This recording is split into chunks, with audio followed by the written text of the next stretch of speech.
एक बहुत ही खूबसूरत गांव था जो घने जंगलों और ऊंचे पहाड़ों से घिरा हुआ था। गांव में हर तरफ हरियाली थी और चारों ओर शांति का वातावरण था। लेकिन इस शांत और सुखी गांव के पास ही एक पुराना और डरावना जंगल था, जिसके बारे में कहा जाता था कि वहां कई रहस्यमयी और अलौकिक घटनाएं घटती हैं। गांव वाले उस जंगल में जाने से डरते थे, क्योंकि उनका मानना था कि वहां भूत प्रेत और चुड़ैलों का वास है।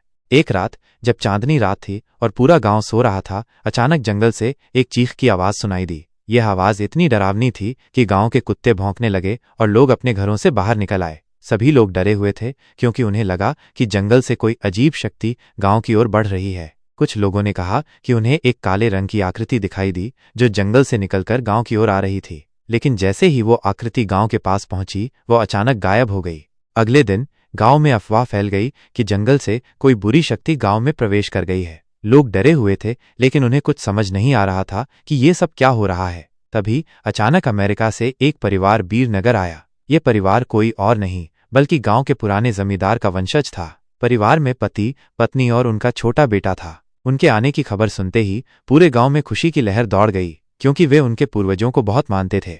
परिवार ने अपनी पुश्तैनी हवेली में रहना शुरू किया और सब कुछ ठीक चल रहा था। लेकिन कुछ दिनों बाद अचानक उनके बेटे की तबीयत बिगड़ने लगी। शुरुआत में सभी ने सोचा कि ये मौसम के बदलाव की वजह से हो रहा है, लेकिन धीरे धीरे बच्चे की हालत बिगड़ती चली गई। उसका चेहरा नीला पड़ने लगा और उसका बुखार बहुत तेज हो गया। डॉक्टर को बुलाया गया, लेकिन वो भी कुछ समझ नहीं पाया। डॉक्टर ने बच्चे को अस्पताल में भर्ती करने की सलाह दी, लेकिन वहां भी सारे टेस्ट के बाद कुछ पता नहीं चला।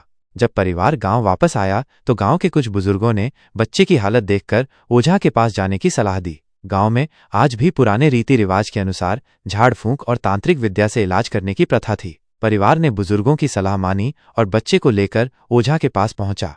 गांव के पास ही एक पहाड़ी पर एक बाबा रहते थे जो काली विद्या में माहिर थे। जैसे ही बच्चा और उसका परिवार बाबा के आश्रम पहुंचा, बाबा ने जोर से चिल्लाना शुरू कर दिया। उन्होंने कहा, तू क्यों आई है? इतने सालों के बाद भी तेरा बदला शांत नहीं हुआ। ये सुनकर सभी लोग दहशत में आ गए। उन्हें समझ नहीं आ रहा था कि बाबा किससे बात कर रहे हैं।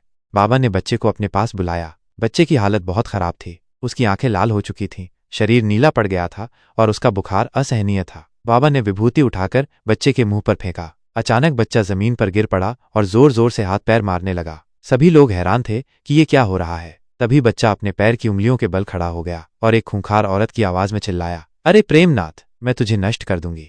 यह सुनकर बच्चे के माता पिता और गांव वाले घबरा गए। उन्हें कुछ समझ नहीं आ रहा था कि ये सब क्या हो रहा है। तभी बाबा ने एक मंत्र पढ़कर बच्चे को काबू में किया। उन्होंने बताया कि बच्चे के अंदर एक चुड़ैल प्रवेश कर गई है, जो 70 साल पहले इसी गांव में चोरी के आरोप में जिंदा जला दी गई थी। उस चुड़ैल को ये सजा देने वाले कोई और नहीं बल्कि इस बच्चे के दादाजी थे।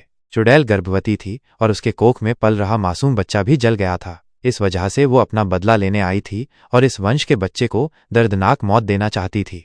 यह सुनकर बच्चे के परिवार वाले बाबा के सामने गिड़गिड़ाने लगे और अपने बच्चे की जान बचाने की भीख मांगने लगे। बाबा ने अपनी तांत्रिक शक्ति से मंत्रों का उच्चारण किया और चुड़ैल को बच्चे के शरीर से बाहर निकाल दिया। कुछ ही क्षणों में बच्चा सामान्य हो गया और सभी को लगा कि सब कुछ ठीक हो गया है। लेकिन ये तो सिर्फ एक शुरुआत थी।